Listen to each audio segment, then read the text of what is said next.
आप देख रहे हैं हम तो पूछेंगे।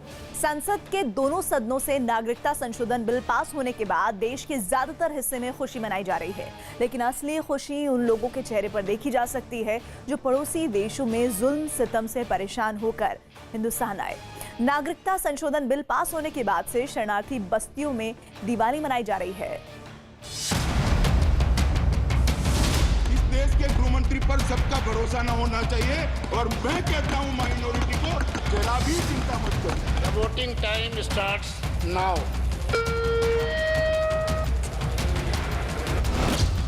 On the motion that the bill be passed. Delhi हो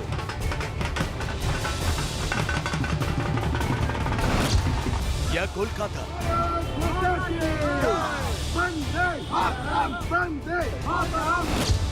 अहमदाबाद हो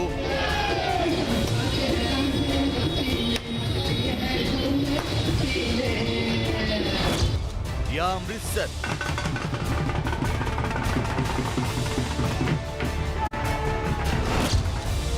या हो सीमा पर बसा बाड़मेर।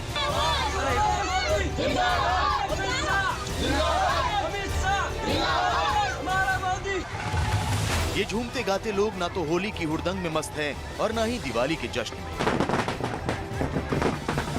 एक हाथ में तिरंगा और दूसरे हाथ में मिठाई लेकर ये खुशी मना रहे हैं। एक नई जिंदगी शुरू होने की, शुरुआत भारतीय होने की, आगाज हिंदुस्तानी होने की।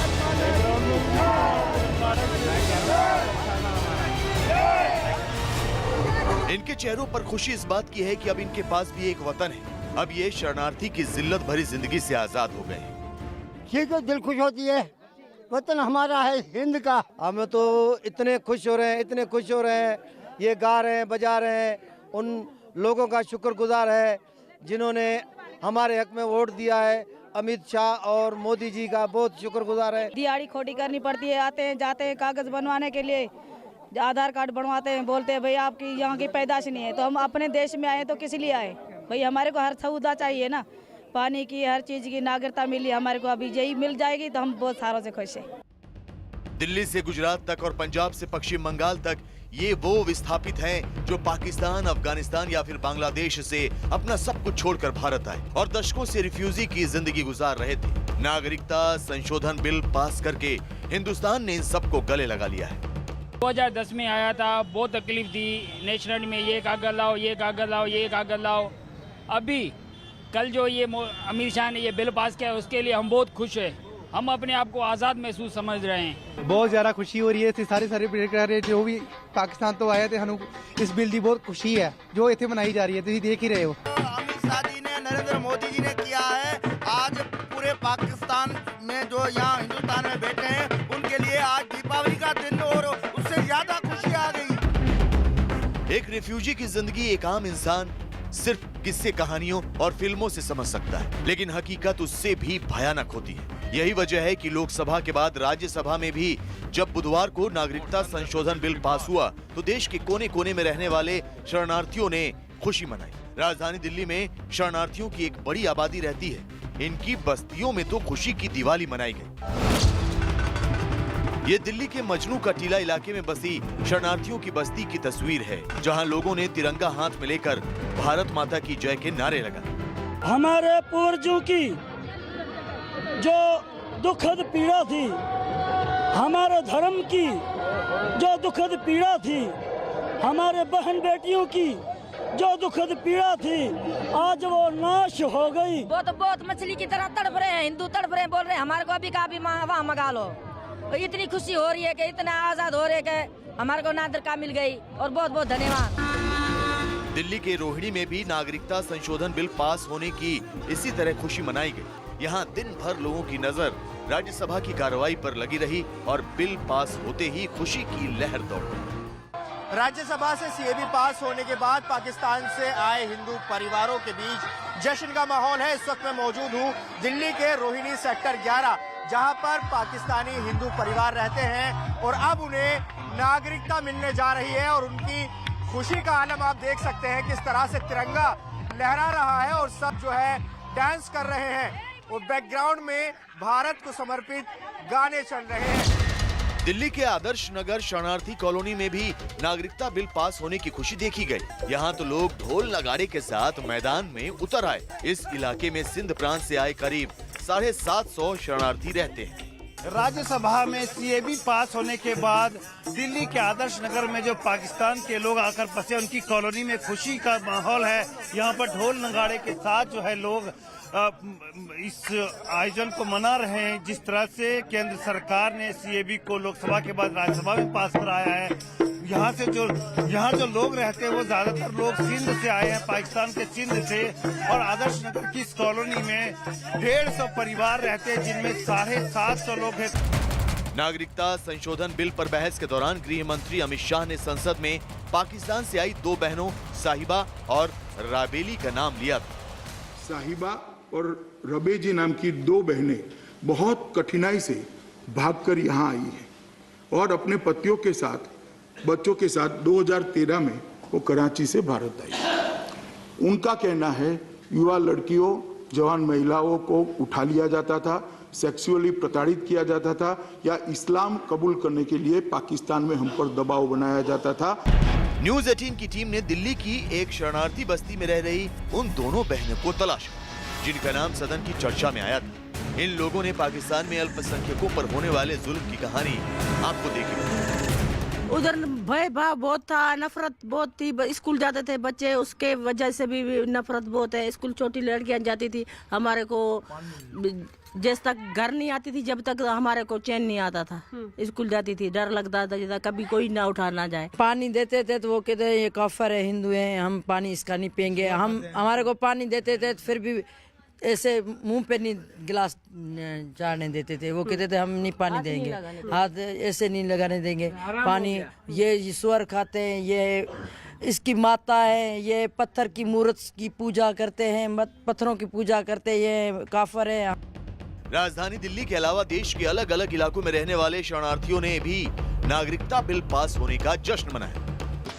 सीमावर्ती राज्य होने की वजह से राजस्थान में पाकिस्तान से आए शरणार्थियों की एक बड़ी आबादी रहती है, लेकिन नागरिकता न होने से उनकी जिंदगी बदहाल थी। राजस्थान के बाड़मेर में पाकिस्तान के जुल्मों के शिकार बहुत से अल्पसंख्यक भी अब तक नाउम्मीदी में जी रहे थे, लेकिन अब तस्वीर बदलने की उम्मीद है।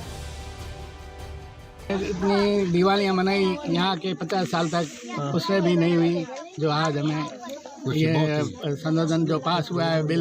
नरेंद्र मोदी जी और अमित शाह हमेशा गरीबों के साथ है। इस बिल से जो शरणार्थी वर्ग था, जो काफ़ी सालों से यहाँ भारत में आए हुए थे, उनको अपना एक नागरिक का जो हक होता है वो उन्हें मिल नहीं पा रहा था। उसकी वजह से उनको कई काफ़ी दिक्कतें होती। नागरिकता संशोधन बिल के पास होने के बाद शरणार्थियों की जिंदगी में एक नया सवेरा हुआ है। शायद यही वजह है कि दशकों का दर्द वो इस नए कानून के पास होते ही भूल गए।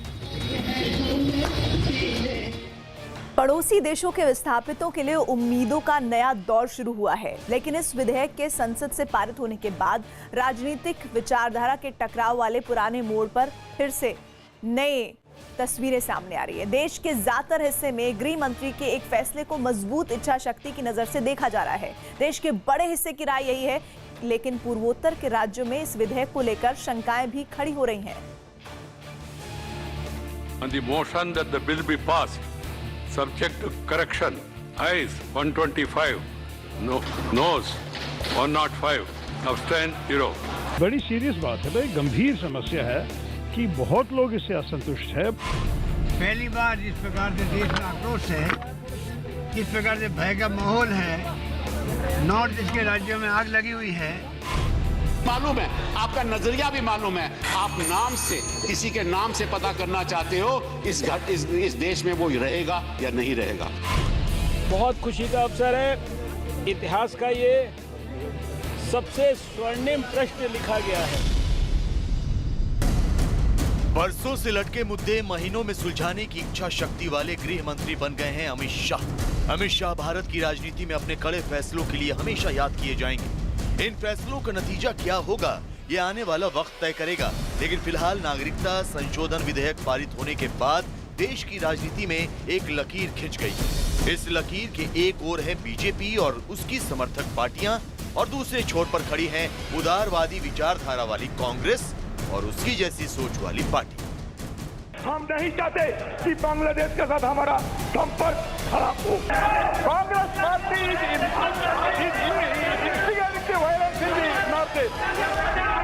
हमने स्पष्ट रूप से नागरिकता संशोधन विधेयक के संसद से पारित होने के बाद गुरुवार को भी लोकसभा में जमकर हंगामा हुआ।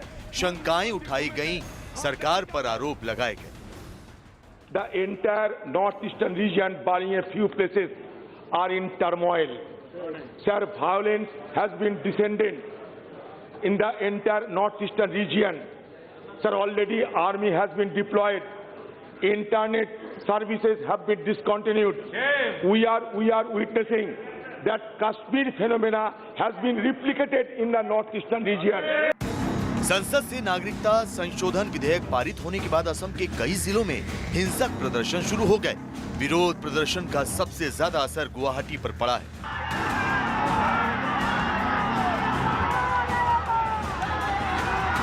डिब्रूगढ़ में प्रदर्शनकारियों ने केंद्रीय मंत्री रामेश्वर तेली के चाचा की दुकान फूंक दी। इसके अलावा चाबुआ में एमएलए विनोद हजारिका का घर फूंक दिया गया। मेरा चाचा का जो दुकान था वो जला दिया गया। मेरा सिक्योरिटी जहां हम बैठते हैं उसको भी जला दिया गया था। और जो हमारी बाउंड्री वॉल था उसको तोड़ फोड़ किया। घर पे पत्थर मारा गया और जिसके कारण से घर के सभी शीशे उसे टूट गए। और बहुत से हमारी गाड़ी में भी आग लगाने की कोशिश कर रहे थे। लेकिन यही लोग कुछ दिन पहले फूल की बौछार किए थे मुझे। असम के हालात और बॉर्डर मैनेजमेंट पर गृह मंत्री अमित शाह ने संसदीय सलाहकार समिति की उच्च स्तरीय बैठक बुलाई। बैठक में पूर्वोत्तर के राज्यों पर चर्चा की गई। पूर्वोत्तर की सभी राज्य सरकारें केंद्र सरकार के संपर्क में हैं। इन सरकारों ने कहा है कि पूर्वोत्तर में फिलहाल अतिरिक्त सुरक्षा बल की जरूरत नहीं है। राज्य सरकारों के मुताबिक हालात ज्यादा बिगड़े नहीं हैं। छिटपुट घटनाओं के अलावा कोई बड़ी घटना नहीं हुई है। पूर्वोत्तर के राज्यों को केंद्रीय मंत्री अमित शाह ने भी संसद से भरोसा दिलाया था कि वो चिंता बिल्कुल न करें। असम के सभी मूल निवासियों को मैं सदन के माध्यम से आश्वस्त करना चाहता हूं कि एनडीए की सरकार, भारतीय जनता पार्टी की सरकार क्लॉज 6 की कमेटी के माध्यम से आपके सभी हितों की चिंता करेगी। इसमें किंचित मात्र शंका मत रखिए। अब प्रधानमंत्री ने भी पूर्वोत्तर के राज्यों को ये भरोसा दिलाया है कि उन्हें चिंता करने की जरूरत नहीं है। केंद्र सरकार उनके हितों का पूरा ध्यान रखेगी। इस कानून से इस देश का हिंदू है, मुसलमान है, ईसाई है, पारसी है, बौद्ध है, जैन है, जो पहले से भारत का नागरिक है, उनको इससे कोई लेना देना ही नहीं है। उन पर इसका कोई प्रभाव नहीं है। लेकिन झूठ बोले जा रहे हैं। कांग्रेस और उसके सहयोगी दलों समेत पूरा विपक्ष यही कह रहा है कि सरकार का ये फैसला देश के धर्मनिरपेक्ष ताने बाने को चीरने वाला है। आप लोगों को सोच समझ के ऐसे बिल पारित करना चाहिए और सबको अपने कॉन्फिडेंस में लेकर ऐसे बिल पारित करने चाहिए और जल्दबाजी में नहीं कभी कोई ऐसी बात करनी चाहिए, क्योंकि ऐसे बिल का परिणाम जो है ना वो दूर तक जाता है। संविधान के ढांचे को भी वो कमजोर करता है। जिस समस्या के समाधान के लिए कानून लाया गया, आसाम में एनआरसी में 19 लाख नागरिक थे, जिसमें कहा जाता था कि सभी मुसलमान एनआरसी में आएंगे। 16 लाख हिंदू भाई उसमें जद में आ गए। उन्हीं को कहीं न कहीं वो मसला हल करने के लिए कायदा बनाया गया।